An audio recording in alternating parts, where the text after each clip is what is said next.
Some of you have been walking through seasons that felt like a chess game you didn't sign up for. They moved their pawns, they set their traps, but what they didn't know is that the King of Kings, has already declared checkmate. This is not just a message, this is a prophetic reminder. Their lies were the bricks, their gossip was the mortar, but God himself was the architect who turned it all into a throne for you to sit on. Let's break it down. Number one, they spoke against you to poison the room before you entered it. They whispered in corners, seeding doubt in minds that hadn't even met you yet. They wanted people to fear you before they could ever see your light. They thought their words were cement, hard and permanent, but in God's hands, those same words became the very proof of your endurance. Because every time someone came to see if the rumors were true, they were met with undeniable favor radiating from you. Number two, they dug a pit and forgot who owns the ground.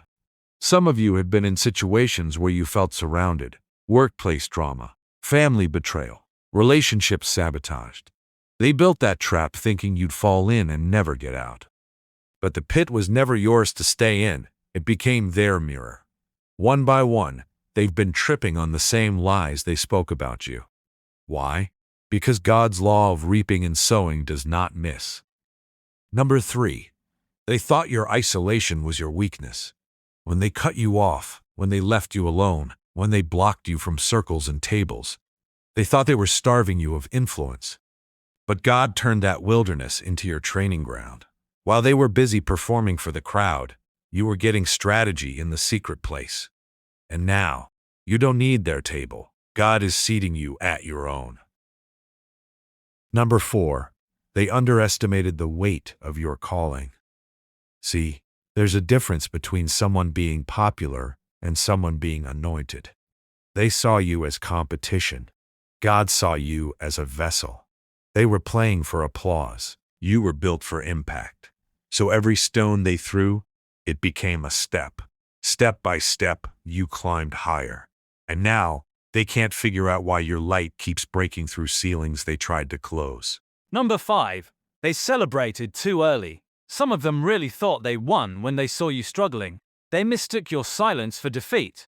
But the word says, "He prepares a table before me in the presence of my enemies." Not after they're gone. Right there, in the middle of their smirks and laughter, God is serving you blessing after blessing. That's why it feels like your wins lately are almost public. God is making sure they see. Number 6. They thought they could rewrite your identity. They wanted you labeled as the problem. They wanted to define you by your mistakes, your past, your moments of weakness. But what they don't know is, your identity is sealed. It's written in the Lamb's Book of Life. It's written in the Lamb's Book of Life, not their group chat. And now, the more they try to define you, the more they expose the emptiness in themselves. That scandal they tried to use against you, now it's your testimony. That loss they laughed at, now it's your breakthrough story. That exile they planned, now it's your stage. Because God doesn't waste pain. Every tear you cried in private is fueling the anointing you walk in publicly. Number 8. They can't touch what's protected. Let me be clear. You are heavily guarded. Not by physical walls, but by divine assignment. Every plan against you has to pass through heaven's approval. And if it's not meant for your growth, it will fail. That's why some of you are still standing, still shining, still moving forward, while others wonder why their sabotage never sticks. Number 9. They forgot the author writes the ending. See, they were writing your downfall in their heads, rehearsing how it would all go wrong for you. But they're not the author. They're not even a footnote writer in your story. God himself holds the pen, and he's been plotting your rise since before you were born. So while they thought they were closing your chapter, God was starting a new book. Number 10. Your throne is already being built. This isn't just a metaphor. Spiritually, you are being positioned. Opportunities are coming that have nothing to do with networking, and everything to do with divine timing. Connections are forming that no human could have arranged. You're about to walk into rooms where you didn't send your resume, but your name was spoken by someone you are always doing the thing. You will walk into the throne where you know you're talking about the thing you believe, even the thing that can come from your life, and your name will be the thing that can come from your life. Chosen one, hear me. You are not the trap they built. You are not the rumor they spread. You are not the exile they planned.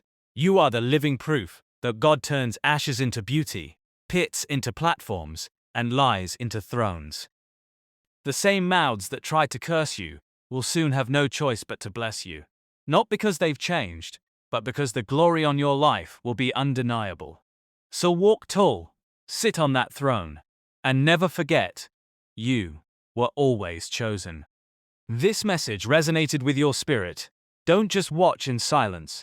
Be part of this movement. Drop a like out or double in the comments to let the world know you're claiming your throne. Like this video so it reaches every chosen one who needs this reminder.